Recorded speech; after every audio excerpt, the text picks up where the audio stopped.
Hello，各位網友大家好啊！唔知點解 TVB 無線新聞台呢，杜拜嘅讀迪拜啦，好唔順耳啊！我硬係覺得杜拜啊好聽好多，事實上都係似翻個英文字多啲係嘛？當然後來我都明白點解佢要讀迪拜，咪又係跟大陸咯。但係人哋講國語啊，你講廣東話咁啊，呢個隨便他人啊，我就跟翻我自己覺得順口啫。呢條片講少少國際新聞，咁都係離唔開我哋中國人嘅新聞啦。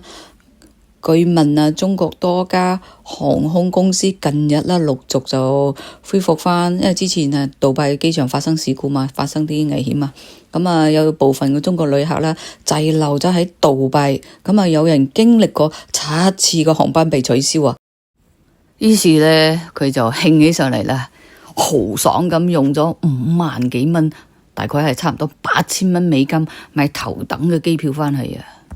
咁啊呢單就係簡單講啦。咁啊另外一單啦，咁啊有個大陸人呢，佢就冒充美國公民啊，打去美國領事館呢，就去求救，因為佢想離開杜拜啊嘛。我就唔係喺小紅書睇到，但係我聽啲人講嘅時候，有啲人係喺小紅書睇到嘅。據聞話嗰個文章應該係下架咗，但係好多人都截圖落嚟去其他平台發表噶啦。我覺得呢，比較有腦嘅人呢，你做咗呢啲事都唔會自己喺網絡攞嚟講嘅，係咪？笑死人呢！日前呢，因為嗰場戰火啊，咁啊有個大陸網友呢，佢就話自己被困喺迪拜，呢個係佢哋嘅寫法講法啦嚇。佢講述自己靈機一閃啊，即係話俾人哋聽，我好醒㗎。佢又用咗呢條屎橋啦，咁啊冒充美國公民呢，就俾美國領事館打咗個電話，而且聽咗美國領事館嘅建議之後呢，哇！佢淨係用咗2000蚊人民幣咁啊，順利咗咁離開咗中東啦。呢個係我睇到個好多人係講呢件事啦，咁我好奇啊，咁我哋一齊睇下裏邊係咩情節啦。佢原本嘅貼文呢，我就唔逐個字讀噶啦，好長嘅。你有興趣嘅話，你撳暫停咧，就慢慢放大嚟讀啦。我會留俾你哋睇嘅。咁啊，我精簡咁即係講下呢件事就算啦。佢打電話去美國領事館，主要係睇下佢能否提供啲協助啦。咁啊，美國領事館就啲人就話俾佢聽啦，佢可以買斯里蘭卡嘅票中轉，而且係唔會被取消嘅。咁啊，聽咗呢個建議之後呢，又得喎，2000蚊人民幣就買咗機票，確實冇被取消，而且係令佢順利咁返咗去，所以佢就話牛啊！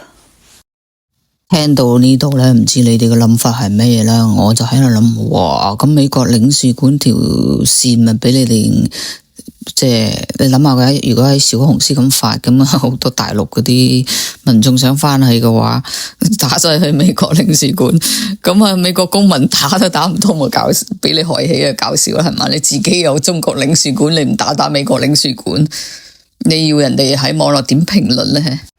有一段真係要讀下俾你聽啊！呢一段咧搞笑啊，有呢個人諗起思維好有問題，我覺得。佢話其實同我嘅口音就冇關，我喺英國生活咗好多年，意思即係話咧，雖然佢唔係美式口音啊，佢都呃到啊，還是咩啊？佢話要說口音還是偏英音一點，我都冇乜嘢所謂嘅美音。雖然我喺美國旅遊嘅時候都學過美口語嘅講話，但係我發覺美國人都冇聽清楚我嘅，成日都要佢重複講。咁啊，可想而知你英文好極有限啦。就算英式嘅美國人點會聽唔明呢？除非係中國人嗰啲，你講唔準嘅都聽唔明啫，係嘛？佢意思即係佢打去美國領事館嘅時候模仿緊美國講英語啊，即係天下間咩人都有啊。呢一段你就唔使寫啦。我哋喺美國幾多華人都冇英式嘅英文，亦都冇美式嘅英文，淨係台山口音啊、福州口音勁抽就有。打落去使鬼講英文咩？人哋都會揾翻譯俾我哋啦，係嘛？嗰啲唔識英文嘅人都打多支啦。所以打去領事館根本就唔需要什麼美式英文啊，笑死人啊！真係小紅書嗰條文應該係出咗事係嘛？總之就啲人話揾唔到唔見咗，我由頭到尾都冇去嗰度揾啦。我喺 X 見到。咁搜索呢個話題嘅時候咧，順便睇下仲有冇其他資訊，有咩啲人係點講啦。會有一個疑問就係，你係中國公民，點解你唔係第一時間去揾中國領事館嚟問啦？咁佢估都估到啦，佢應該係有嘅。都有網友問佢，佢自己都話中國領事館就話佢哋管不了喎。哇！你喺小紅書咁樣講，真係你唔驚攞嚟衰咩？即係會好多麻煩都唔定呢。佢咁樣答係因為有人問中國領事館同埋美國領事館俾嘅建議，即係美國領事館嘅好用啲嘛？有人問佢打電話有冇問美國護照號碼，佢話唔會。哇！如果喺杜拜嘅中國人仲比美國公民多嘅話，條線都俾人哋咁樣打爆嘅話，以後會唔會變咗係美國公民打去都要查詢下你係咪美國公民？最低限度都問下美國護照號碼，咁啊搞到大家麻煩啲啊，俾你害喜咯。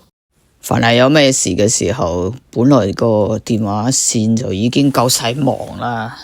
自己偷偷地做呢件事就好啦，仲要公然咁教人哋，你嘅分享出嚟等於教人哋啦，係嘛？又唔顧下中國領事館嘅面子。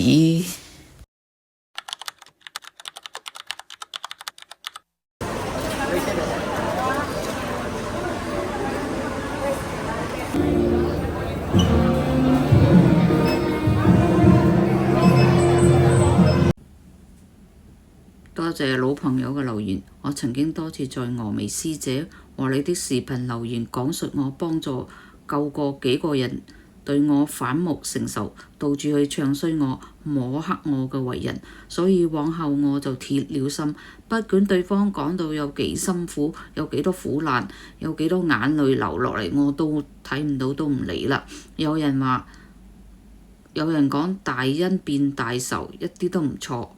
我情願叫個仔用我哋嘅家族基金，每年捐6個數字嘅善款俾國際紅十字會，都唔會俾嗰啲恩將仇報嘅親友。琪琪姑娘，我太傷心，太心寒啦！當初我以熱心嘅愛心幫助親人換來嘅惡毒仇恨，隱居寒冷嘅北美，一嚟就係我患上肺病，二嚟係躲避仇恨。Good night，OK，晚安，多謝你留言。相信到咗中年，好多人呢都會遇到，都會發現呢，好多時候呢，對人善良就係對自己殘忍。越做人越做耐呢，你就會學識拒絕乜嘢嘅，咁你會變得精明啦。咁啊，都感謝嗰啲唔好嘅人呢，俾你上咗一課又一課，咁你後來做人嘛，更加清楚係應該點樣待人待事，咁起碼你後來呢都冇麻煩啦，應該係嘛？咁啊可以安享晚年啦，冇啲害群之馬喺左右。對於好人呢，咁啊做好事啦，咁啊積福啦。其實人有三衰六旺嘅，啲衰嘢過咗之後呢，就係好嘢噶啦。咁而且你積個福呢，都會俾埋你下一代嘅。咁啊，佢哋都會好好做人。多謝晒大家嘅留言啦，下次會抽到你嘅。講過呢，就唔係一味咁追求流量啦，嗰啲死人冧樓啊，比較負面嘅新聞，雖然係吸引人哋點擊，但係我都講唔同個 topic，唔同嘅話題。希望你哋都鍾意啦，繼續支持啦。咁啊，多謝晒各位，祝你哋生活愉快，身體健康。